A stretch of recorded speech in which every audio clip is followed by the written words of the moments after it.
This is Outside the Round with Matt Burrill, a Raise Rowdy podcast. Yeah, my man. Meeting you for the first time. I've been hearing a lot about you. Hudson Westbrook, how you doing? Good, just busy, you know. Flew into Nashville this week. Last week was in Odessa. Week before that, Texarkana, Oklahoma. Hell yeah. So I was a normal college kid, and now I'm in Nashville writing songs. So. Where were you going to school? Texas Tech. Okay. So I still am going to school, so we'll see how that goes. Lubbock. Yeah. Special place. Yeah, it's fun. Yeah, I used to spend time on the road. I used to work as a tour manager and as a merch seller. I was out with Muscadine Bloodline for about a year, which I know you're in the Ryan Humans family. Love Ryan. Yeah. It's funny. I was actually hanging out with Ryan the other day and was talking about you. All good things. All good things. But and then I used to work with Trey Lewis with Dick down in Dallas. Really? So we spent a lot of time in Texas during COVID. Yeah. And Texas is a whole other animal. It's different from out here. It's different than here. Anywhere. Yeah. So I went and first night here. It was 2 months ago. I went to Why Not round. Yeah. It was Zeb? Yeah. So, love those guys. Yeah, that was an insane round to play at. But, like, I went and played in front of the crowd, and I was like, this is way different than Texas, you know, dude? Like, everybody's talking, in your own little world over there. Thing. Yeah. But it's good. I like being over here. It's like where I need to be because this is music, dude. Like, everywhere you go, someone's playing music. Someone's on Broadway chasing. It's crazy. But. Yeah, it's a little different than Austin. What's the street in Austin? Is it 6th Street? 6th Street, yeah. It's a little different than 6th Street. Yeah. Broadway and 6th Street, they're similar but different. I would say, like, 6th Street's a lot like Broadway if you put music on 6th Street. Because there used to be music on 6th Street. Is there not anymore? Or is it the side streets that aren't? I mean, it's... So I'm trying to think. There's not many, like, live band, like, focused. Yeah, because I've been to Austin. I've been to, like, Pflugerville and been to... Is it Buda or Buda? Yeah. I've done, like, the Maverick shows down there and, like, been through all those venues. I've been to Austin once, and it was with Trey, and we played at a place called Wild Greg's. Yeah. I don't know if it's still there. Greg's a crazy man. Shout out Wild Greg. He's got clubs in. He had a club in Minneapolis. Has two clubs in Florida, and then moved into Texas during COVID, which was wild. Yeah. And there was a dude that was like naked pretty much, like in his underwear with a chicken. It was like the chicken man. Yeah. The chicken man of like dude, I went down there, they had snakes around their necks in Austin though, but I'm like, what are y'all making y'all's money on these days? They say keep Austin weird, and it is plenty weird. Again, it's been a few years since I've been down there, dude, but Austin's definitely different from Nashville. It's cool because it's got the music vibes, but it's not this. No. It's not Nashville. No. I don't think anything can try to be like Nashville. It's crazy. Like, come up here. Down there, everyone's writing songs. Yeah, they're going. But, like, here, it's like one day writing songs, next day this. Next day, we're playing a live gig. Next day, we're going down here to do this. And I'm like, golly, this is crazy. I mean, it's fun, but it's a whole different world over here. Yeah, I enjoy it. Yeah, it's quite, and it's wild. Like, back in the day, there used to be, like, Randy Rogers and Wade Bowen and those guys. Yeah. They didn't, Cross Canadian Ragweed, they didn't want to come out here. But now you're in this era where it's like, yeah, I'm from Texas. Yeah, I fuck with Texas. I love going to all them college towns. I love going across the border to Oklahoma. But I can still have a career that's kind of based here in Nashville. It's a great time to be doing what you're doing. I think that's really important to bring kind of light to that, is that you can be Texas country, you can make Texas country music, but with social media nowadays, there's no limit. Yeah. And so coming to Nashville and finding tools and meeting new people and connections, like with social media now, people in Minnesota can be listening to your music. Yeah. You don't have to play a live gig in Minnesota to get it there, you know? And that's what's crazy is I came here and I was like kind of nervous to come here, you know, because all the Texas dudes, like Wade Bowen and Randy Rogers, never did that. But it's the best thing I've ever done, you know? It's helped me a lot throughout the past 4 months. I would not be here. So 4 months. It's pretty crazy to think. 4 months. What were you doing before Hudson Westbrook, the country singer from Stephenville? What were you doing? Yeah, so before I was Halter breaking bulls in Anton. So I'm from New York. Okay. I've been to some rodeo shit, and I've had my fun out there. But what does Halter break mean? Like what does that mean? So the cattle, or I guess they have their calves, and so once you have the calves, you have to bring them into the pens, and you have to separate them. So separating from their mom is a whole different thing, and so once you separate them, they're in like 4 different pens. Okay. And then once you get them in 4 different pens, you start putting halters on them. But like imagine someone trying to put a collar like on whatever animal that has never been tamed, like a tiger, anything. It's the same thing for a cow. Like, dude, those things are kicking, they're going nuts. So you just start with putting the halter on, and then you let them run around with just a halter on. And then you start with tying them up. And then once you tie them up, their neck gets used to like holding their head up, and their face gets sore. So then you bring them back the next day, and you tie that rope around their face, and their face is still sore from yesterday. Okay. So then they start listening to you because they're like, this hurts, bro. Like, and it's dominance. Yeah. You're not gonna fight it. And so you raise them up, and then you start bringing them in, and you have to wash them and blow dry them and all that type of stuff to get their hair trained to go the right way to make them like look right. Okay. So that's what you were doing. Yeah, that's what I was doing. And crazy story. So I wrote Take It Slow while my coworker was washing a cow. And I was like, I went to a SGA meeting that morning, and they said Texas Tech was a darling of Texas. And I was like, well, darling. And then I was like at work, and I decided to keep writing lines to it. And texted a bass player that I met at Guitar Center, and he was like, try out these chords on it. And so I tried out the chords, and literally that night I was like, all right, let's roll with it. DM'd 2 dudes on Instagram, and got together in a garage in Lubbock, Texas, and ended up recording Take It Slow literally the next day. Wow. Yeah. And so that's how that escalated into that. No, my boss was like, where are you at? And I'm like, dude, I don't know how to explain this to you, a 70-year-old man that's breaking bulls, but I'm chasing a music career. Yeah. It's so weird. Yeah, dude. And there's something special about Lubbock, Texas, because I did a podcast with Pecos Hurley from Pecos and the Rooftops years ago. Yeah. And he was talking about kind of the same thing where it kind of just happened, like a story like that, where he was just jamming with his buddies, and they got the name Rooftops because they were all sitting passing around a joint on the rooftop of their house in Lubbock, that all of them were crammed in living in. Like sometimes the shit just happens, dude. Yeah. Like you don't expect it, you don't plan for it. Like that's such a cool story. Yeah, dude. I don't think I could have planned for it. That's the craziest thing about it. Like I never could have imagined any of this. Yeah. Like today I was driving around a 1952 Ford down Broadway, and I'm like, what is going on, dude? But I mean, I think Lubbock's a great place to start. Back on what you said about Lubbock, everyone in Lubbock's very supportive. I mean, we had 1,800 people show up to Cook's Garage to watch me. That's a big deal. That's a historic venue. Yeah, Love to put on my first show ever. That I've never played a show in my entire life, and people showed up to watch it. And there were mess ups 100%, but people were there to support. And we recently went back and played Cotton Fest, and people were like, dude, you're figuring it out. Like, we can see your growth. And so it's been exciting. So yeah, dude. And that's part of like this era right now of social media. Cause like what we do, I don't know how much you know about Raised Rowdy and kind of what we do. Peyton, I'm sure, is filled in with. Shout out to Peyton Heben. He was our intern at one point. Yeah. Now he runs like our music business podcast. We love Peyton. He's like a little brother to Nikki T and myself. But we got to see it like during COVID. With a guy like, say, Bailey Zimmerman. Mm-hmm. Bailey Zimmerman had never played a show before. He was working on trucks and similar kind of thing where she's like, oh, let me try this thing, and just started kind of mixing in the singing with his truck content and doing whatever. And then his first time ever playing in front of anybody was one of our events at Live Oak. Now, Cook's Garage, different thing. Yeah. Had you ever played in front of people before that, or was that kind of your first time really getting in front of people? I never played in front of more than 30 people. And we played for 12,000 4 weeks ago, so it's weird. How do you keep your mind right where you don't freak out? Like how do you keep how honestly? Yeah, it's a big deal. I asked myself that. I was like, "Are you ready for this, dude?" I'm like walking out. My friends are like, "Are you okay, dude?" While I'm at the house, I'm like, "Dude, I'm good. Just chill."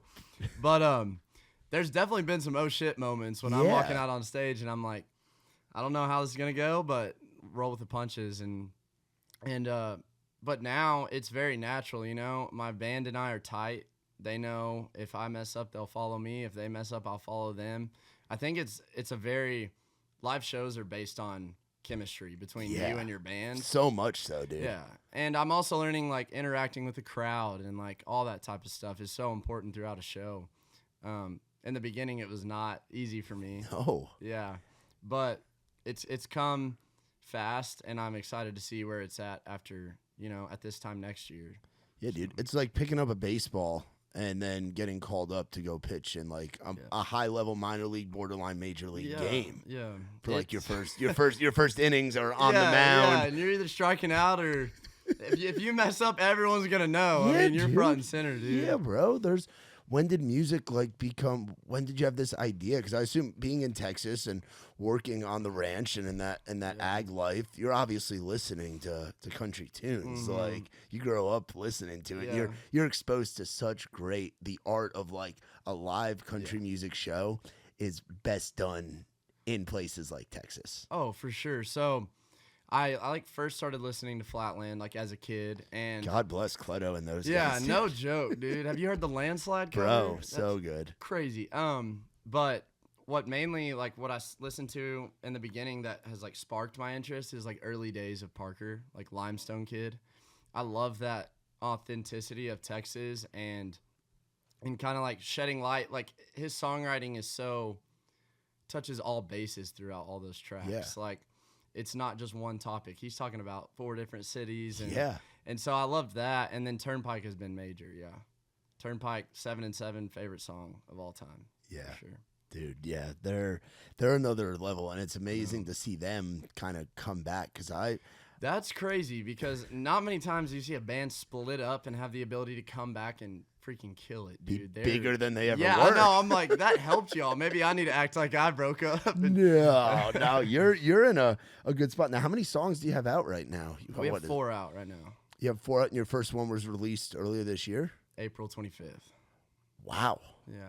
So you've just started doing this shit. You've got 4 songs out by August. Yes. So we're pumping them out. Yeah, I'd say so. As fast as we can. Yeah.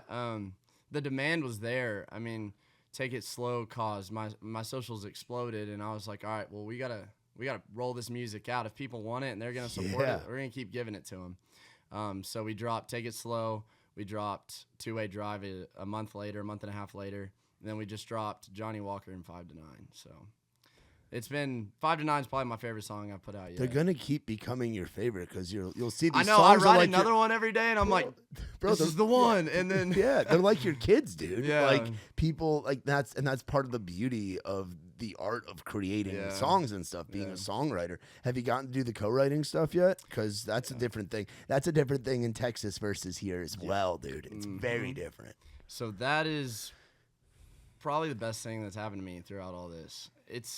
I was very against it. I had a big ego thing. Like, I'm not co-writing any of my songs. I'm not gonna let someone else put words in my song. But I sat in a room for 3 weeks and wrote with different writers. And I ended up writing the past one that we released, 5 to 9. And Lucas Scott, right? Yeah, Lucas Scott. Good That's dude. my dude. Good dude. Yeah, he's really cool. But we sat down and he was like, man, what's going on in your life? And sometimes like questions like that is what you need. Like, what did you do in the past? I was like, I built barbed wire fence. And he's like, all right, well, the sun comes up. And then I like finished the line and he goes, there's 12. And then I wrote 12 miles of barbed wire. And like, it all comes together as you like craft. And it becomes like a piece of art with another person. It's really cool. Yeah. But I think co-writing is very important.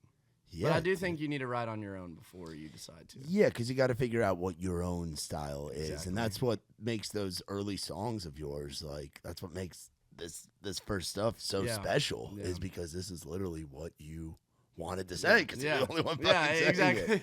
What's Stephenville, Texas like? I've been out there before on tour, but what is growing up in Stephenville like? Stephenville's fun. It's very it's in its own lane for sure. The land of Coetzel. Oh yeah, Coetzel's a big deal. February 28th, it's a holiday in Texas, in Stephenville. Everyone line at the Taco Bell's got to be Taco Bell. There's crazy. posters. There's people putting out flags, whatever. Yeah. There's a house right by Tarleton Stadium. Every February 28th, they do like honk and we drink. Yeah. And those dudes will be hammered by the end of the day, like on the ground in the yard. It's hilarious.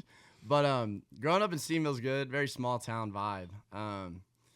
There's a lot of families there and a lot of people that don't leave Stephenville, you know. They stay in Stephenville their whole life. And one thing that I was grateful for, I guess, throughout high school and stuff is my mom exposed me to outside towns, cities, and like what? Like what was your first like major city you went Colorado, to? Utah. Oh, okay. We went to Chicago. Like all those places was like that kind of gave me faith in my music too. I was like, there's so much more out there. Yeah. But anyways, so in Stephenville, small town, close circle of friends. I would say like your biggest connections are Weatherford, Aledo. I had a lot of Fort Worth friends, Granbury friends. I built built fence, not barbed wire, from my freshman year to my senior year. So I would go to work every day during the summers, and then during the school year, I would go to football practice from like till 7:30, and then go do work till 10:30 for my boss. And so those were like packed days. I did a lot of FFA. Okay. That was fun. So Future Farmers of America. Moving, were you showing cows and stuff? Yeah, so I was showing pigs. You were showing pigs. I knew that reaction would be good. Yeah. Hell yeah. What's showing a? That never fails. I'm guessing are we talking like, because I know Texas is the land where you guys hunt wild boar with helicopters with Ted Nugent and shit. I've seen those with the 50 videos. cal out the window. Yeah, dude, I've seen those videos, bro. It looks like Forrest Gump with the helicopters going down. You're lighting up pigs. How big are these pigs that you're showing? Like, they start off at like 40 pounds, and you can get them up to, there's lightweight at 180, medium weight at like 220, heavyweight at 250. So it goes light, medium, heavy, all that it's stuff. like a So steak, like rare, medium rare. Dude. Yeah. And then like all these families are like rounded around the pen, and they're like out there chanting, and I'm just out there with a stick. It's funny. Yeah, what do you do? So like, do you have like is the pig on like a leash, or like are you guiding it? Yeah, like what is showing a pig? So you have a like a stick that, I guess it's like fiberglass. Okay. And so what you want to do is get their head up, and so you tap under their head, and then you hit their rear to keep them moving. Yeah, so but you can't get in front of them, because if they see you in their side eye, then they'll stop. Oh. So like most important thing is like keep them going. And then you want like muscled top, round back. It gets round back. Yeah. Okay, so like junk in the trunk, like in the back, but like muscular as it gets up towards the front of the animal. Yeah. Interesting. So, I mean, and then once you get done with that, you sell your animal. Okay. So like they sponsor it. Oh. So, yeah. Okay, that's a whole other world that I've never. And I know that's a huge thing nationwide. Yeah. Like there's FFAs and 4-H's all over the place. Yeah, that's a big deal. I did like area officer, I did area vice president, chapter president, all that stuff. Government shit. Yeah. Okay. Yeah, I wouldn't say I'm a government guy, but then I went to tech and did SGA, and then like president select. What was your major at tech? Energy commerce. Energy commerce. But I changed it to business management because I'm fully online now. So okay.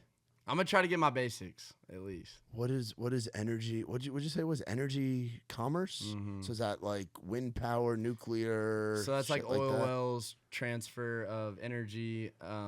If you put an oil well right between us, who's gonna get the rights to it? Like all that type of stuff. So you had a plan to do business shit before any of this music thing popped off. Yeah, I was trying real hard in school. I guess I still am. It's gonna be from a van driving down the road, but. I give you credit for getting the degree, bro. Yeah, everyone says it's a big deal. When I tell them I'm in college, they're like, "Are you really? You're still doing it?" And I'm like, "Yeah, I'm gonna keep doing it." You know, I hope the music works out. And I'd say you're in a pretty good spot, bro. You're in a good spot. But I hope that it works out. But I'm gonna make that like a pushing point. Yeah. Like I'm gonna drop out when I work hard enough to get this music. Yeah, how many more credits you got? 3 more years. Oh, yeah. Okay. So you can. I mean, hey, if you can pull that off, bro. If you can get the degree and have songs on the radio, bro, and be selling out shows, that'd be great. If you can do all of that, selling some buildings on the side, that's unheard of, bro. And selling out shows, yeah. That'd be fucking wild, dude. It would be cool. And the main deal is my mom. I got to make sure I can prove to her. Yeah. What's mom like? My mom's been crazy. So like my parents got divorced when I was a kid, and my dad moved to Haskell, which is right outside of Abilene, and she got a job on her own, and went and did the whole single mom thing. Has not dated a single person since the divorce because her focus has been on me. You know, I was the only kid left back at home. Yeah. And so my senior year rolled around, or I guess my high school years rolled around, and she was driving to Midland to work while I was in high school. And that was the time when I really saw growth in myself, because I would cook myself dinner. I would go work out, wash my You got any clothes. siblings? Yeah, I got two older brothers, one sister. Okay, So, but you're the youngest. Yeah. So I definitely got my older brothers and older siblings like shit on me all the time. Like that was also another mature point that I had to, because older brothers, that's all they do. And but it was weird because when I decided to do music, they were like supportive of it. They're like, hell yeah, dude. Well, of course they are, bro. Yeah, I know.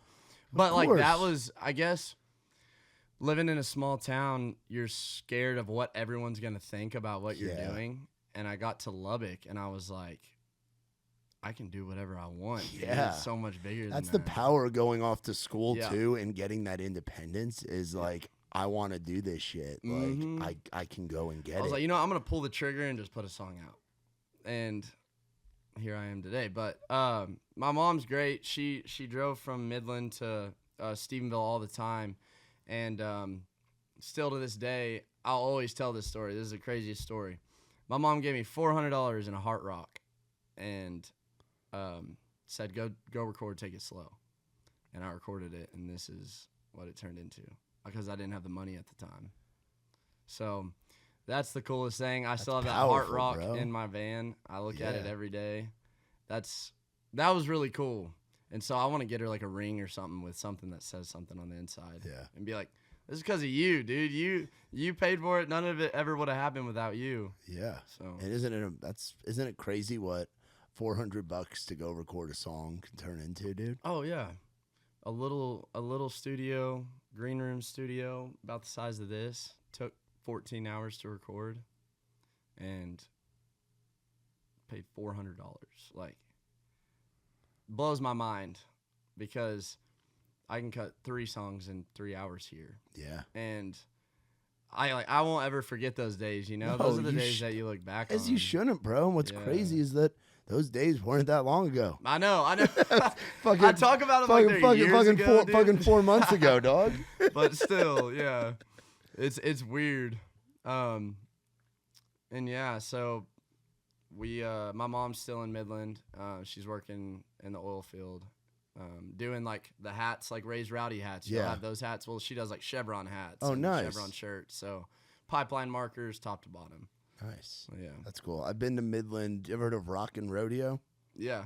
Out there, that little club, yeah. dingy club. Yeah, I've been out there. What's up with you in clubs, bro? You're at clubs because I was a tour manager, so I was going wherever Muscadine Bloodline played up until COVID, and wherever Trey Lewis played after Dick Down in Dallas came out, I was there. Oh, I bet was a wild time. I spent a lot of time in a van.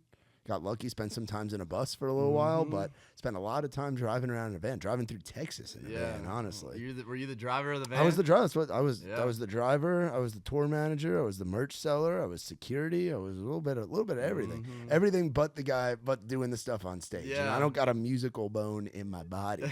but I love like, being bro, I'm around just here to protect you, make sure you get there. But make sure we get paid, Exactly. all that That's stuff. The worst part, bro, at the end of the night. Yeah. You're like, where's the money? And they're like, we paid you already. And you're like, no, you didn't. Well, that's what a tour manager fixes. That's what you'll have. What does the team kind of look like right now? Yeah, so my band is still the same from day one.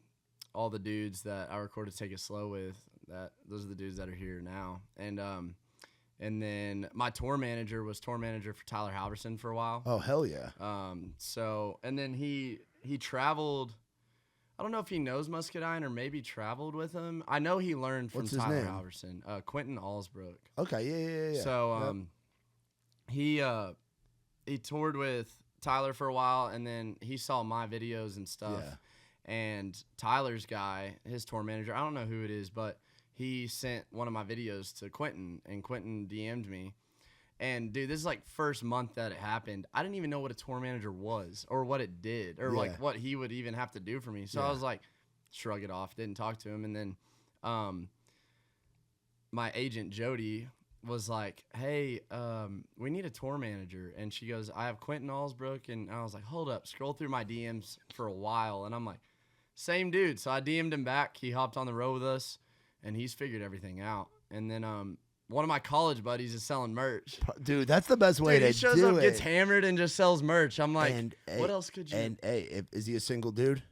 Yeah, dude. Bro. Why does everyone say that? Because the merch spot, and I'm in a great relationship now. Shout out to my lovely other half, Miss Erin. But when I was out with Muscadine, when I was out with Trey, if you're the merch guy, you are the first person that if the fans are seeing when they walk up. Yeah. So I used to get that all the time from the guys that were in the band. They're like, how is the merch guy scoring? And it's like, because I'm the first person I'm the one getting the actual interaction. You guys aren't talking to them until after the show's done when they've already seen you and they're already hammered. I'm getting to meet them before. So a single dude on the road selling T-shirts and he gets to part, like, that's a great shout out. What's your buddy's name? His name's Luke Boydman. Luke, if you're watching this and you go to a Hudson show and go see Luke, like, be sure to tell him, like, and buy some T-shirts and koozies, man. Merch guys work hard. Hey, he's not single either. He's not single. He's got a girl. He's got a girlfriend. Yeah. Clearing it up. Okay. Disregard, ladies. I'm sorry, but still, buy. But the he T-shirts. Comes up to me and he's like, "Dude, people are asking for my Snapchat," and I'm like, "Yeah, dude." That's the young. That's how I know I'm getting older. That's how I know I'm older and I'm in a good relationship. I don't have Snapchat anymore. Yeah. When people Snapchat me, I get it through text message, bro. When you deactivate the Snap, bro. I know. That's what I did. Dude, that's what I literally have thought about doing, because Snapchat is like, I don't get on it at all, really. Yeah. I'd rather just call people and figure out the answer. Like, let's just knock it out. But dude, the funniest story. So I'm in the merch line and like people are in line. And I'm signing shirts, whatever. And this girl walks up, and she's like, "Hey, how are you doing? Where's your drummer?" And I'm like, "Oh." And then the tour manager's like, or Quentin's like, "Hey, do you want a picture with Hudson?" And she's like, "No, I want to know where the drummer is." And I'm like, it threw me off. I was like, that's a humbling moment. I was like, okay. And so I'm like, "Will, come out here." And he comes out here, and I've never seen him more excited. Yeah. He like came out so excited he got noticed. But that's what I want for them, dude. Yeah. It's cool for them too. Have they all been musicians for a while, or are they all kind of new to it as well? Yeah, they've been musicians for a while. So like I think they're professional musicians. Like, they can play with anyone. A little bit older than you are too? No. No, about the same age. They're young doing this shit too. So one thing to touch on, I want to take like the Cody Johnson approach. Like, I want my dudes from day one to be my dudes at year 10 or year 15. And that's something that means something to me, because they saw me in the beginning, and hopefully they can see me in the end, you know? And they're the same age as me though. And they play at the churches in Lubbock. Oh, that's where you find the best musicians, bro. Dude. Best musicians play on them church gigs. Yeah, they they're really over there do. Practicing. So we play in like we play out of state, and then we'll get back on a Saturday night, or I guess a Sunday morning at like 2 a.m. They'll wake up and go play an hour-and-a-half set at a church, and I'm like, dude, y'all are animals. Like, good for y'all. And loving the Lord, baby. Yeah. Loving the Lord. Yeah, that's been very important too. Is like surrounding myself with a band that. Not to hate on bands, but a lot of members of a band aren't the most clean. You know, they have a little bit of they have their own fun. But my band, it's been cool because they don't drink. Anyone can drive the van at any time. Dude, that's huge. Yeah, that's huge. But they also have fun too. But dude, 99% of the time, like, they show up sober, ready to go sober, ready to go to sleep sober. Yeah. It's crazy. That's a big deal, especially when you have that rush early on. Usually it's like, oh shit, we can party now. We're playing in front. Look at all these people. Look at this. Oh, this guy says he's got this or that. And you get lost in the shuffle and you forget what you're really there for. Especially the band guys. You know, they're out there. They're out there working with you, and it seems like it's like a team environment. It doesn't seem 100%. Like it's like they feel like they're working for. They're out there with you. Yeah, and there's a big difference working for and working with. That's extremely important. Yeah, I was like, from the beginning, it was going to be a band thing, and then we had some mix-ups with some early band members, and then I was like, look, I'm going to do it as myself thing, but I didn't write the lead line to my first song, and I didn't go play with me at my first gig. Like, I wasn't the one playing all the instruments behind me. Like, they're the reason I'm able to sing the song that I wrote. And so that's been a very big staple for me, is like, it's a we thing. Like if you need a ride home, if you want to go, if your girlfriend wants to come on the road, my lead player, his girlfriend wanted to come on the road. I was like, bring her on. Like, let's go. I don't care. Yeah. And then she sold merch for us. So I was like, and it all works out. And you probably sold a lot of merch that night. Yeah, a lot more than with Luke at the merch table. But yeah. That's great, dude. So what do you like doing when you're not doing the music stuff? Yeah, so who is Hudson Westbrook? Like, what do you like getting into and shit?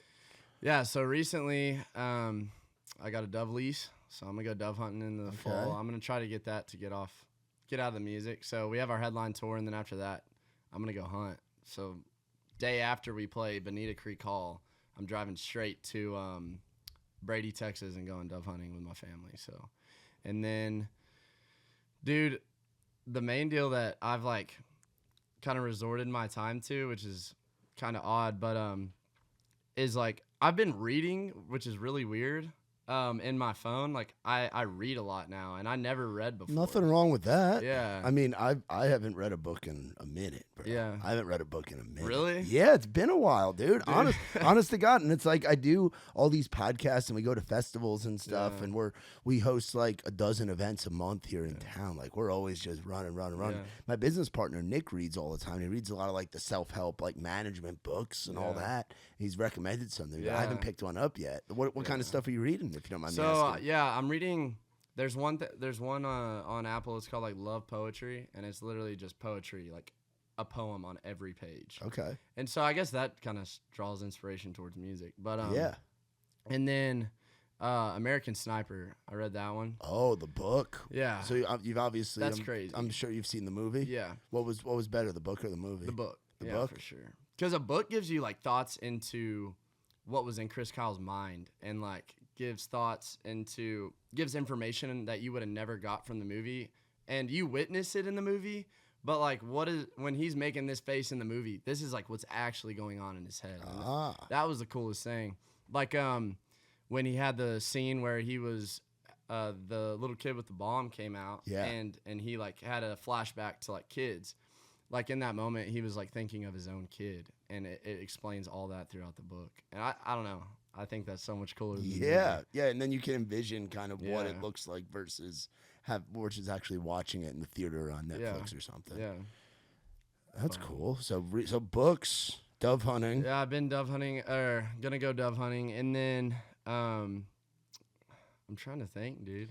Oh, playing basketball.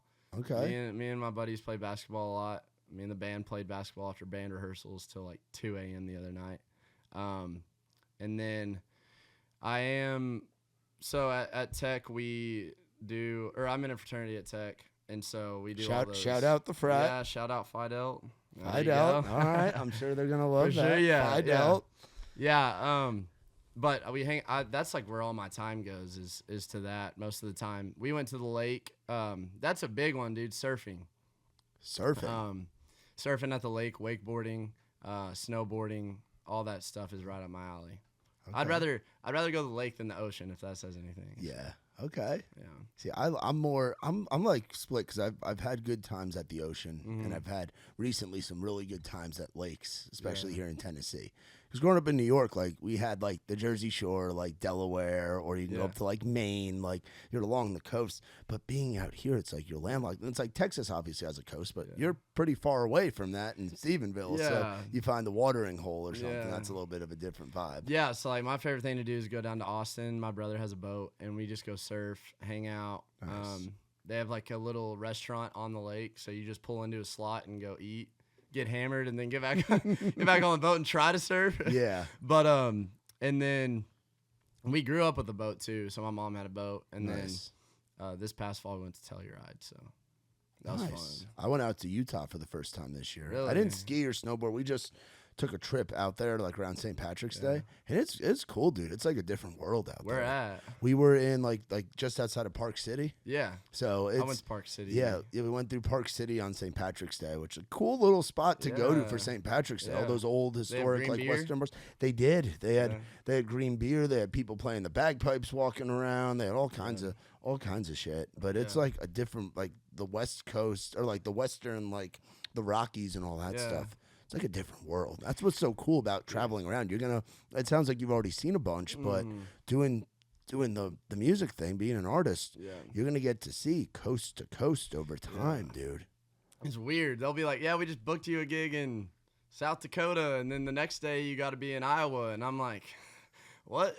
It's routing, bro. How's that gonna work? But it is routing. It works, dude. It works. I've done the overnight drives. Again, I was the van driver, or the bandwagon driver, and you can get 8, 9. If you're just 8 hours in between a gig, you got to get there, and that's where the buses come in too. When you eventually get to that point. I've been looking forward. Like, we've been playing with Josh Abbott, and went to Cotton Fest, and you see all these buses, and you're like, dude, one day I'll go to sleep and wake up at the next gig. yes, dude. But I feel like that's something to work for. Yeah, dude, absolutely. But the time that you get with the boys in the van, I'll never look back on it. There's nothing like the conversation when you've got 3 hours left to go and you're just in there with your boys. Yeah. The best part is driving out there.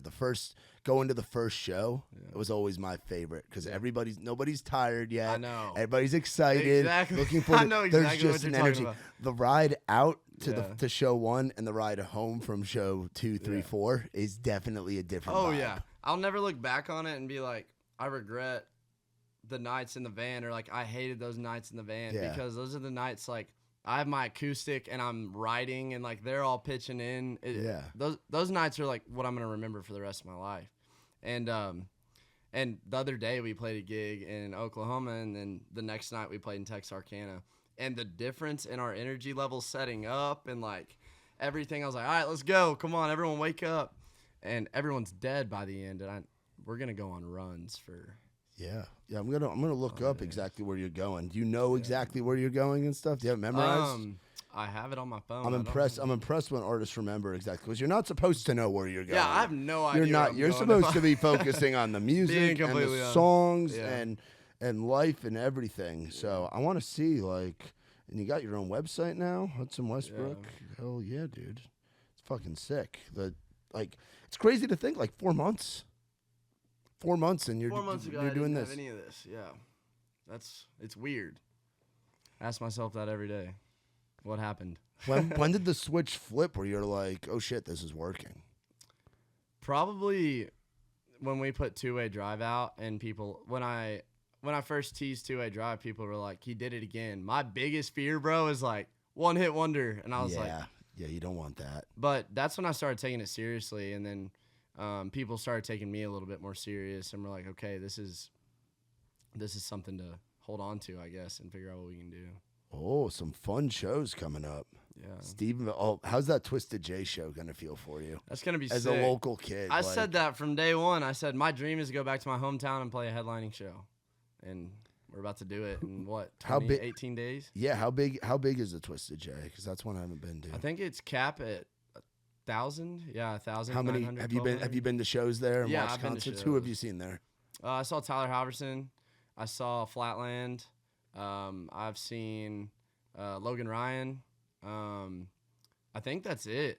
Because you had to be, when I was in high school, that was the only time I was going there. And you have to be 21 and up. Yeah. So we got in a few times. Sorry, Twisted J. But we got in a few times. And that was fun. And watching those shows, like, that inspires you too. You're like, imagine people singing your lyrics that you wrote on a piece of paper out loud to your melody. Like, I don't know. That's to see it. People doing that now with me has been the craziest part about the entire experience. The coolest part is like when you stop singing and everyone starts singing. Yeah, dude. And you're, I don't know. At Cook's, the first gig I played, Take It Slow had come out 4 days before, and I stepped back from the mic and just like watched everyone sing it, and I was like, dude, that is cool. Yeah, very I had cool. like no words for it, but very cool. So Stephenville to Huntsville to College Station, hitting all them college. When does school start back up in Texas? The 22nd, 16th, around there. So it's gonna be like everyone's first week. So back. College Station, you're hitting it during Silly Week. Yeah. You're hitting. I know everyone's like, you're gonna miss Silly Week, and I'm gonna be at their Silly Week. You're gonna be at A&M Silly Week. Yeah. You're gonna be at Baylor Silly Week, yeah. bro. those are gonna be fucking Tarleton's being in Stephenville. It's gonna be silly fun. week, dude. That's gonna be sick. I'm excited to go back to Stephenville and go out with my buddies after the show. Yeah, That'll be cool. that'll probably be the best part. That tells you like how much like. Because when you're not here, are you living in Lubbock or are you living in Stephenville? So I'm living in Lubbock, so it's been a kind of like what the heck deal with all my friends in Stephenville. And they don't understand like the level of it, or they do understand it, or they don't know what's going on. Yeah. And so for me to go back and play a show and just get to talk to all of them, I've been looking forward to that since we booked it. How do you keep in touch with them? Is it like a group chat? Is it like Fortnite? Or I mean, we have like our old football group chat, and every time like they'll send me some like dumbass video of them singing my song and like giving me shit for it, and I'm like, it's funny, and you need those people in your life. I was like, screw you, dude, but then I was like laughing at it. I was like, at least they're paying attention, dude. They're supporting. But we have that group chat, and then all my buddies that I hog hunted with back in Stephenville. We had a group chat, and so we talked through that. Yeah, the buddies that you played football with, that's just continuing what it was like in the locker room back when you were playing. Actually. And there's something special about that, too. Yeah. Very similar to riding around in the van with the guys in the band. That's like kind of like our locker room kind of thing, you know? And music is band versus band, artist versus artist, you know? I love the competitive edge of it. Like, if I work hard and I write songs, like, who knows what level it can get to, you know? It's very what you put in, or what you put in is what you're going to get out. And so that's been exciting. But I've also met other artists, and I would support them till anyone that I meet. The guys that you just named, too, like going to a Tyler Halverson show. Yeah. I remember I first met Tyler, like, during COVID, or maybe a little bit before, and he used to play our songwriters nights. Yeah. And he had just switched from his artist name being Tyler David to Tyler Halverson. And I never knew that. Yeah, dude. I've known Tyler we've had him on the pod. We did the first one in his garage, like early days, in his garage at his house in East Nashville. And then we did the other one at our old studio that we used to be at. And him and I had to take a break during that episode because we got so high, bro. That's all I've heard, dude. Bro, if you drop an EP or an album called A Marijuana, bro, yeah, dude. And you've got Halverson, and it's just again like similar to you, where it's like you're definitely influenced by stuff. Like we can hear the Parker McCollum in there. Like you can hear the shit that you grew up on and that you love listening to, but you're doing it in your own way. Yeah. You can hear Tyler's westerny kind of Americana influence. I love his melody. There's melodies, they're dude. intoxicating, they're dude. I even like some of the songs. We were just listening to Beer Garden Baby on the way here. Yeah. That song. Good song. Bro, it's that song, and then what's the other one? There's one, it's like Mac Miller. Even on his new stuff, like because he's leaned. I mean, he had a damn song in the Twisters soundtrack, that "Fly Over Me, Angel" song, where it's like that weird kind of like poppy production. Yeah. His like, Closer. He just dropped Closer. Yeah. I love that, dude. That melody is crazy. Yeah, dude. I love all of his shit. Takes 8 is one of my favorites, that dude. One's good. That whistling, that going do do do do. Like when he plays that live, it's just another level. 94 Camaro was one that he used to play at the writers' rounds. 94 Camaro's really good. He used to play it at the writers' rounds, and he'd get through that first verse of like one for my mama, the other like the 2 dents in the door, one from my mama, one from that Camaro, whore. 2 dents in the door, one for my mama, the other for that whore. For that whore, And the whole room at Live Oak would just kind of look up, being like, "What did he just say?" He just really say? And then he rips out that harmonica. Are you a harmonica guy too? He can rip. I can play. Yeah, I can't write my own riffs like that dude can, or. But I can play anyone or cover anyone's harmonica. Yeah, because it's like the harmonica is just another. It's just people whip that out, and it's just a fucking. We're gonna pull it out on performance enhancer, bro. Yeah. That just you want to get a room going, just start ripping on harmonica. It's just like the fiddle, bro. Yeah. Fiddle, harmonica. There's certain instruments that when you hear them, the whole room just erupts. Dude, mandolin. Mandolin's another one, dude. Yeah. We just got done recording a song, and I was like, I don't care what we do. I just want mandolin. Yeah. And so we literally had one part where it just went, and I was like, yep, there it is. Like it made it in there. Yeah. That's like the scene in Saturday Night Live where they're like, "We needs more cowbell." You know? I don't care about whatever. It needs the cowbell. Yeah. And it's like, it just needs the mandolin. What's it been like working over at Amber Sound and with Ryan and those guys? That's been great. me and him, I basically send him. I haven't been building demos, so dude, I just recorded on my iPhone. I send it to him, and me and him work back and forth on how we want it to sound, and get on like an hour phone call, and then we hop in the studio. Dude, last time I was there, his son's in there. Oh, dude, he has his headphones on. Dude, I wish I had the picture. It's literally like a mini me sitting next to me, and he's crying. He's like, my headphones are broken, and then we're trying to record a song, and dude, it is hilarious. But I love them over there. I wanted it to sound like a live band is playing in the car, and that's what it sounded like with these recent tracks. So yeah, dude, it's a cool room, and it's like it's like under his house too. So upstairs, a lot of people don't know this, and it's through the end of this year we're gonna be moving. But upstairs is where my business partner Nikki T lives. Really? He lives upstairs.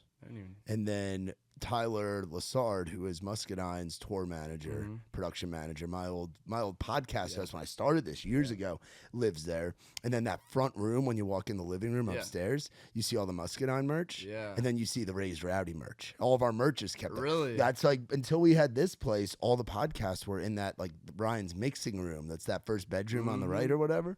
So it's like that house, there's a lot of history in there. Dude, there is. You know, and all the Muscadine stuff that's coming out of there, all the Tyler stuff, your stuff coming out of there right now. Ashley Ann's recording in there. Yeah. Joe Fortner recorded in there. Like a lot of cool shit, dude. Yeah. And it's kind of nice to record, like you said, in the bottom of a house versus like you don't need all these like bells and whistles. You just need your boys to come in and jam with you. I know, that's what I wanted to emphasize. You know, we had to take it slow, and then I ended up coming up here in Two-Way Drive and all those other tracks. And I wanted to come to Nashville, but I wanted to keep the Texas sound. That was very important to me. Like, keep that authentic, just live band sound. And so we went in there, and he was like, just tell me the instruments you want, tell me where you want them, and we'll put them in there. And so we did hire studio musicians, but they came out great. Yeah. And I got his reference from Muscadine. I love his drum tone. That was the main deal. Yeah. But, yeah. That's awesome, dude. That's awesome. So how much longer are you here in town? So I'll be here till the 14th. So 14th. Oh, extended trip. So what else do you got on the docket? So I have rights throughout the week. We're recording with Ryan on Friday. So we're going to record 2 new ones. Sweet. And then we shoot content Saturday, Sunday, and then I'll fly back and just hang out for a few days and then fly back. Nice. So. What do you do for fun when you're out here? Go out. Yeah. Go out? Where are your spots? Yeah, so we went, was it Red Door? Red Door, bro. Yeah. Red Door. That was fun. That was that was back when CMA Fest was going on. So, like, Co-Wetzel was there, Old 60 was there. Bro. Yeah, we got to meet Old 60. Those are some cool dudes. Their first event. So, similar to you, where they had... It just kind of, they used to jam out, and they all worked at a pizza shop, Galaxy Pizza, up in Owensboro, Kentucky. Really? And they used to just jam out after hours. Yeah, they were working in a pizza store, pizzeria, and we got connected with them, and we had their first show at fucking Winners. And they got to the end, they were playing Smoking a Light, and they're like, we didn't practice how to end it. And that was in January.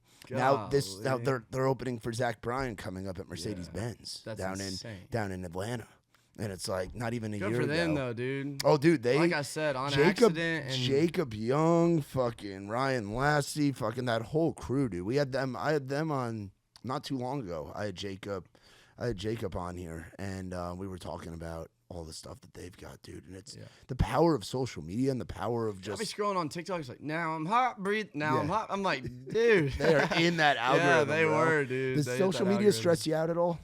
Yeah. I feel like you can get caught up in the numbers very bad. And if they're going... They'll go well one day, and the next day they won't. And that has been a big learning curve for me. Because right off the bat, they were through the roof. Yeah. And then there was days when... I wasn't seeing any numbers, and then there was days when people were blowing up my phone, and then days when they're not. And I'd say now I go write a song, I make a post, I respond to my fans because that's extremely important to me. Yeah, dude. And then I try to just put it away, you know, because you can get consumed for sure. Like you said, deleting Snapchat, great idea. Yeah.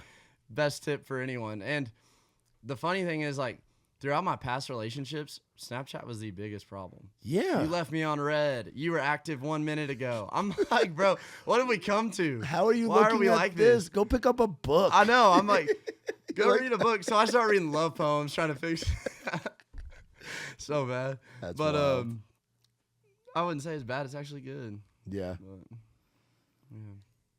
Yeah. Anyways, but social media, definitely I'm thankful for it. Yeah. It's the reason I'm here, and no one would have heard about me without it. But Yeah. I mean, I feel like there's ways. I feel like you're talented, dude. You write some good fucking songs. I appreciate it. And you're a good fucking dude too. I'm like damn, I'm looking at fucking Texas Riley Green over here. Just good old boy. Literally, you tell me what was it? Not bush hogging. That's cutting trees and stuff. What was the thing you were doing? Halter breaking. The halter breaking, Yeah. like all this stuff, man. Worked like, at a feed store. you worked at a $8 feed an store. hour, What was the yeah. feed store called? Was it called the feed store? HF&C. HF&C. Yeah. I spent some cold days out there. Cold days. Yeah, so it'd be like -2 in Lubbock, winds blowing. You take. That's right. People don't You're like, think. I'm gonna eat some lunch, Yeah. and then you eat lunch, and you're like, and it's like dust in your jaws, bro. That sucked. But one of the dudes there played guitar too. But I was like delivering hay, so I'd go throw off 150 bells and stack them, and then come back, do another delivery, because the new guy had to do all the deliveries. And I worked there for 2 months, and those deliveries were like the worst part. Yeah. But the best part was listening to music on the way to the delivery. That's what I look Yeah. forward to. And not being watched by everyone. So like I'd go get a delivery, I'd go by the gas station, get food, like revamp up, and then I'd come back and they'd be like, all right, here's the receipt. And I'd read it and I'd be like, dude, damn, again. So I'd do it again, and then you walk back and they're all laughing at you. Oh, that shit sucked. But Yeah. What do you miss about Texas? I guess you don't live here fully yet. Yeah. But like, what are like the Texas staples? Like, do you hate that the rest of the world knows about Buc-ee's, or are you like, fuck yeah, Buc-ee's is national? Buc-ee's national. That's You fine. like it? Yeah. You like it? Whaterbirger, I wanted to gatekeep, but that got outside. I was of gonna say Texas. we got one right here. Yeah, we got I know. one I'm right like- here, bro. But I did text Zeb, the guy. You know Zeb, Yes, right? Yeah. yep. I texted Zeb, and I was like, "Do y'all have Whataburger?" Before I flew here, and he was like, "Yes, we have Whataburger." He was like, "Was that if you were gonna come or not?" Because like, if that's the problem, we have worries, bro. If I can't get my honey butter Yeah. chicken biscuit, I ain't coming to Yeah, Nashville. yeah, exactly. That's where we go all the time in Lubbock. Hammered Yeah. honey butter chicken biscuit. Yeah. Yeah, when I'm excited for that to come back though. Like honey butter. college to come back. Oh yeah, to have the make Honey those butter memories. chicken biscuit, Honey butter no. chicken biscuit. Yeah. But for college to come back, me like to hang out with my buddies and go do just like natural things, you know? Yeah. Not like I'm flying to Nashville on this day and going here on this date. So Get back in some normalcy and some routine. yeah, that's what I would say I miss more than Texas itself, is like steadily being in Lubbock and having everything planned out, you know? Because it's been so, like you said, 4 months ago, dude. Like, that's crazy. But we've been having to run at a 4 months pace, you know? Yeah. So I'm ready to be back in Lubbock, take classes, some consistency. Yeah. What classes do you have this semester? Do you know? Do I you just know? planned it out, dude. I have statistics. Okay, I've got, numbers, fun. yeah. Not really, but fun. No, not fun at all. I don't know how that relates to music, but if I ever need to build a business, I'll know. And then I'm doing history, American history, Okay. and then taking Spanish 3, Spanish 4, or something like that. Either that or study abroad to get my minor in Spanish. You speak Spanish? No. No, but you're gonna get that but, minor. But I have enough. I know enough to like try to get my minor. Yeah. So I'm gonna try to. But and then I have like intro to cinema. So Intro to cinema. Is Yeah. that movies? yeah, you watch a movie and basically, I don't get it, dude. Like you watch the movie and then you like convey why they filmed it the way they did. I don't know. It's like, why is this black and white, or why is this part Oh. not in English, or all that type of stuff. So. Okay, like analyzing movies. Yeah. There's worse classes to take than that. That's not too bad. No, that's not bad. That's not too bad. Yeah, but I'm just getting what I need to get my minor. Yeah. So, or I guess my basics. And so if next year, dude, I'm dealt with a whole different set of tools and a whole different set of I mean, I don't know where my life looks like, where I'll be in a year, you know? Bro, you didn't know you'd be here in 4 months. No, I Who knows where 4 months from now we're coming up on the end of the year, and who knows where you're going to be after that. Yeah. You'll be done with that first headlining tour. I know. I'm excited to see where it's going to go, you know? And if I work my ass off, where it will get, you know? So we'll see. Yeah. Hopefully I can push myself to drop out. Hard enough. Dude, I know people that have done that, dude. I know buddies that I have one buddy. So do you know anyone that's like been in a similar position that has I have college? my buddy Wade has been on the road since he was another guy that I met at Red Door. We spent many times in the smoking section together, late night cigs. Shout out Wade. And Wade was on the road with, at the time he was on the road with Noah Hicks for a while, with Austin Snell. Now he's been on the Lauren Watkins gig for a while. Really? So that Lauren Watkins gig includes opening for Wallen at stadiums. It's crazy. So he did. He kept coming up to me. And my girlfriend Stormy loves Lauren Watkins. Yeah. Oh, dude. Gets the care packages, bro, in the mail because she. Yeah, dude. We love Lauren's the shit. She was actually in here recently. Really? She was in here recently drinking the surf signs as well. We love. Yeah. It's good. Hell yeah. We love Lauren. She's great. But Wade was thinking about dropping out, but ended up not dropping out. And get this, one of the coolest young kid coming up playing stories. So it was in June. It was either May or June, but Lauren was opening for Wallen at Nissan Stadium here in Nashville. Earlier that day, Wade walked at commencement and got his degree from Belmont. Jeez. So he got his degree in the afternoon and then was on stage that night. That's crazy. Doing what he wanted and still got his degree.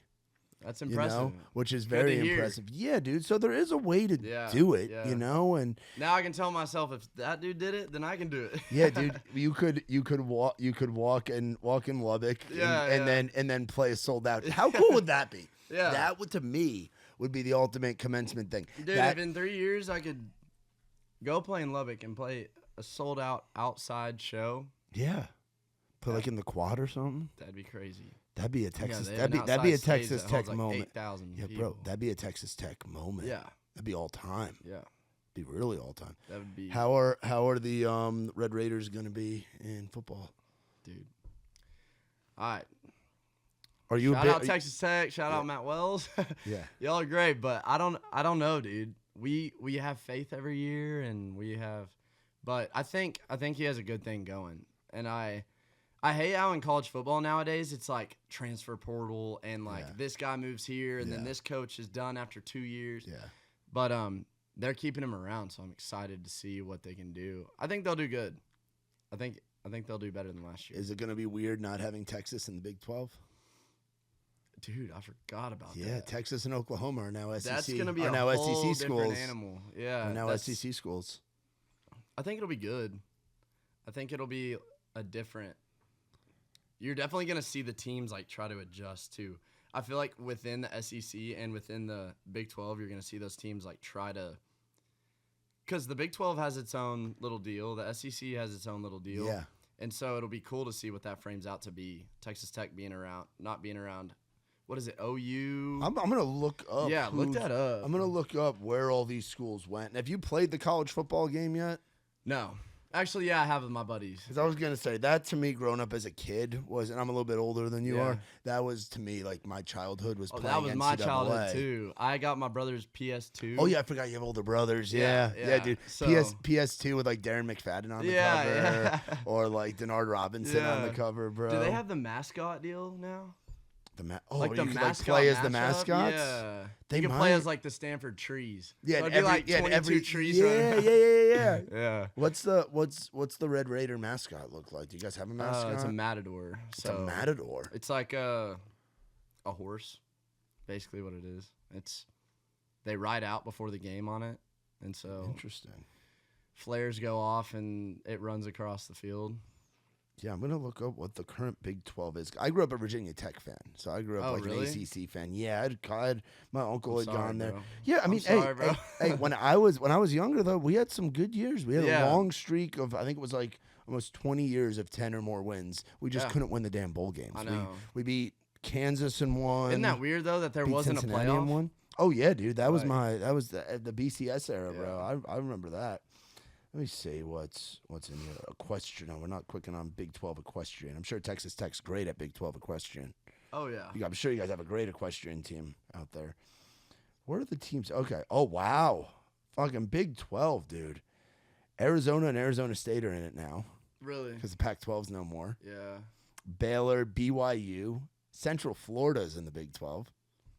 Cincinnati, Colorado, Houston, Iowa State, Kansas State, Utah, West Virginia's been in there for a while. Yeah, it looks weird to not see Oklahoma and not see Texas in there. That is weird. And you That's lose like these a whole new rivalries. set of teams, dude. Yeah, I dude. didn't realize. Yeah, because the Big Ten ended up with like Oregon and Washington. Is Baylor still in there? Yeah, Baylor's still in there. Baylor. Yeah, Baylor, BYU, Oklahoma State stayed, and then Oklahoma left. Yeah. So now it's like, but with the Are scheduling, they still gonna play though? I hope they do. Yeah. Because Texas A&M and Texas stopped playing when A&M moved. I know. So it's like you guys might not play that UT game. Yeah. Which is odd. That's weird. Yeah, it's weird to think about. BYU, TCU. Yeah. It's like, and then you got to go. Then you got Central Florida. So you think it'll be tougher or easier? I mean, because I'm trying to think like what the teams are like how these. I don't know much about these teams, but yeah, no Oklahoma, no. I still think it'll be the classic Big 12. Who can get closest to 100 points? That's how you win a Big 12 football game. You guys take all your best players and put them on offense.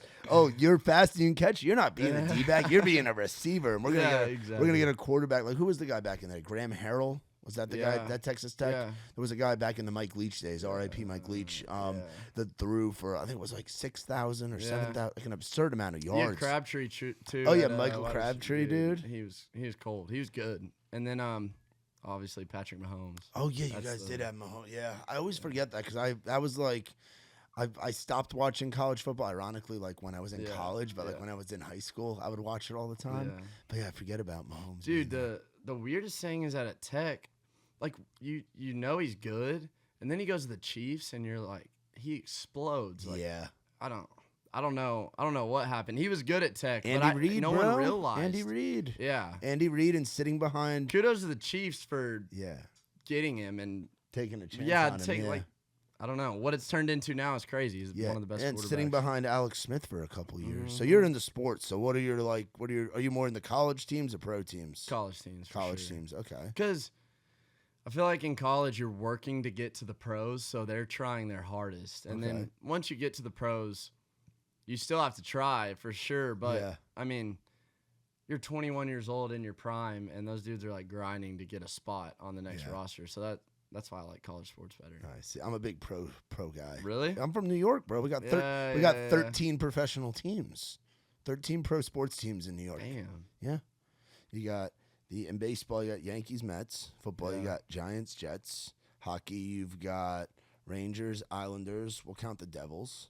You've got the Rangers and Islanders play each other? Oh, yeah. Oh, that's a huge rivalry. Yeah. That's a huge rivalry. In the stadium, Giants and Jets play each other. Yankees and Mets play each other. You have the Buffalo Bills, which is a little bit different. Buffalo's, it's like going from Amarillo to, that's like somebody in Amarillo claiming Dallas. It's a little different. But yeah, like it's all like the pro teams up there. Like our rivalries weren't like the college rivalries. It wasn't like, I'm not passionate about like Rutgers football or like Army. I grew up going to Army games, which were fun, but it's like the rivalries are with like Boston and Philly and all of our pro teams. Like fuck the Red Sox, fuck the Eagles, fuck the Patriots. You know, those are mine. Whereas with you guys, it's like I'm a Tech guy. I'm not a UT guy. Yeah, I'm not an A&M guy. Yeah, I mean it's like everyone's a Dallas Cowboys guy, but no one's also there's no like Central College, but there's a bunch of them. Yeah. Dallas Cowboys, everyone's into. So what's your least favorite? What's like your rival? Least favorite school? Least favorite of the schools, like to watch, UT. like UT for sure. Yeah. UT's like, dude, we got, what was it last year? We got beat 76 to 12, and like people are still like clapping for UT, and they're like putting in their third string, still scoring, and they're still going nuts, and I'm just sitting there. I'm like, y'all ready to go? But I did lose my wallet there. I've lost 4 wallets this year. That's a You've major. lost 4 wallets. You've lost as many wallets as you have songs. Maybe this is the new thing. You just got to carry around empty wallets with you. Yeah, that's it. I'm putting that on you. Yeah. You got to carry. Dude, I can't keep up with it. Can't. I don't know why, but I lost my wallet at the UT game. They called Texas Tech, shipped it to Tech, and so you got it my back? wallet back. Yeah. Will you get the other 3 back? No. No. I have no idea.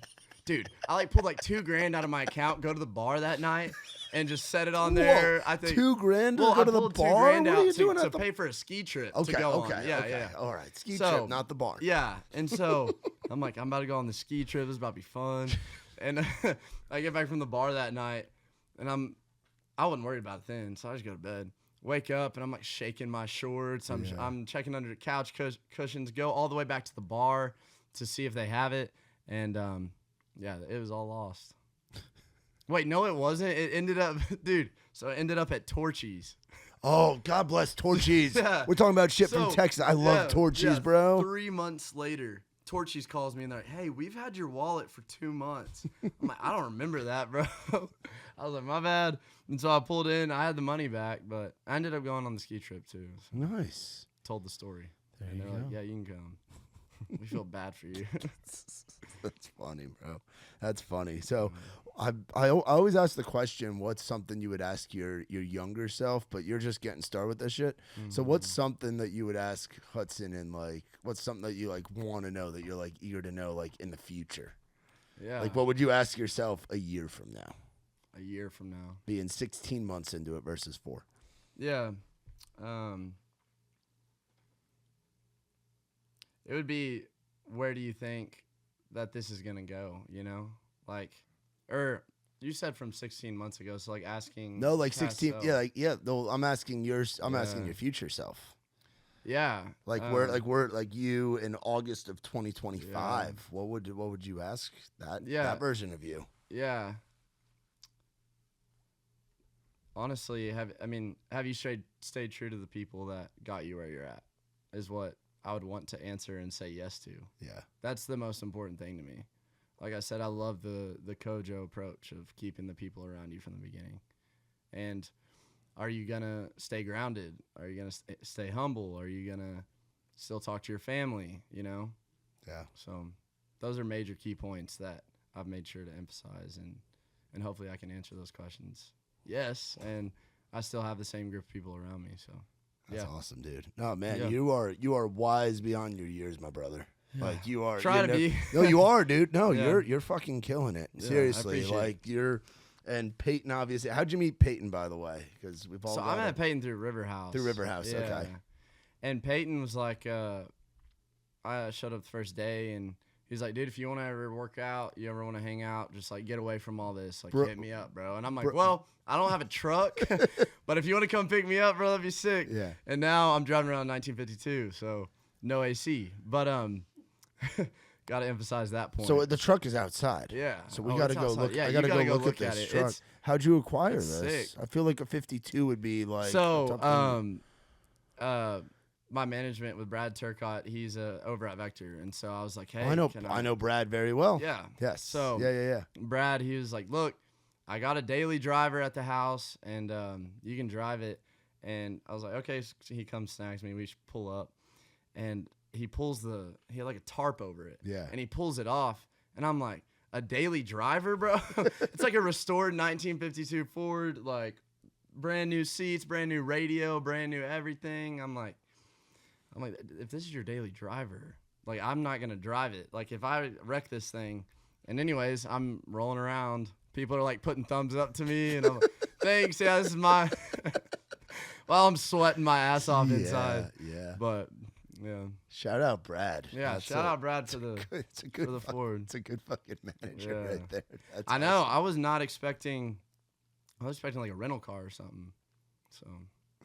Well, we're gonna have to go and take a look at it. Yeah, you need to look at it. Yes, you got to. Definitely are. So next song coming out is what? You said you were just in the studio with Ryan, or are we in the process of deciding between? Yeah, so we were just in the studio with Ryan. We're gonna be releasing a song called Dopamine next. So. Dopamine, I like that title. Yeah, really cool title. It's definitely, it's kind of everything that I want to. It's been the first song that I've written this past one that I released and Dopamine are like the two ones that I'm like, this is who I am. Solo, or is it with? I wrote Dopamine with Reed Otten on the back porch at Zeb's. Oh, bro, I fucking love Reed. It was too. raining. Yeah. And I remember I just gotten out of a write. I was like, dude, I don't want to write. I've been writing since day one, since I got here. He's like, dude, just let me pick you up. Let's go grab food. Yeah. And he's like, play the music you listen to. And I played it, and he was like, all right, let's go write. We sat down and wrote, and I had I had the idea of like, love is a high that you can't buy. And then he was like, well, what if you were chasing that high? And so we kind of got into the whole theme of the song. And it's basically about like, I threw out everything, all these drugs, all this alcohol that sent dopamine to my brain, and I'm chasing a high that now I can't buy. I mean, it's like you can have the ups and downs of alcohol, drugs, all that type of stuff, but that one thing that's consistent is love. So hell yeah, dude, that's awesome. I love Reed too. I'm very excited that you're dude. Right He's with like the most. If you write a song with Reed, you can tell that you wrote a song with Reed. Yeah. People are like, who'd you write this with? And I was like, Reed, and they're like, I can hear it. Yeah, dude. He's Alabama boy. Known him for a long time. Love that kid. Great, dude. Really, really do. Yeah. He's a great guy, dude. Well, it sounds like everything's going well in the world of Hudson Westbrook, bro. We'll have to do this again sometime when you're a little further down. Let's do it a year from now. Let's do it a year from now and be like, so we were asking these questions and all that. That'd be cool, dude. But where do people go to find you on everything? Yeah, so Hudson Westbrook on Instagram, Hudson Westbrook Music on TikTok, Facebook, Hudson Westbrook Music, and then YouTube, just my name, Hudson Westbrook. So hell yeah, dude. Well, I appreciate you. Y'all be sure to check out our boy Hudson Westbrook. Be on the lookout for Dopamine coming soonish. I'm guessing the way you've been releasing them, they're just fucking flying out, dude. So freaking awesome. And thank you guys as always for watching. Be sure to like, rate, subscribe, tell your mom and them. Shout out to our friends from Surfside. Shout out to Orca. We're going to send you home with a bunch of stuff. And we got a bunch of hats over here too, so you guys can pick out your hats and stuff. And shout out to your girl Stormy over there in the corner. Shout out. Stormy, your passenger princess. I drug her along, yes. Your passenger. I'm like, we got a podcast in 30 minutes. We got to go. She's like, I have sweats on, bro. Yeah, no, you go on whatever. But seriously, thank you guys. For my man Hudson, I'm Matt Burrill. This has been Outside the Round.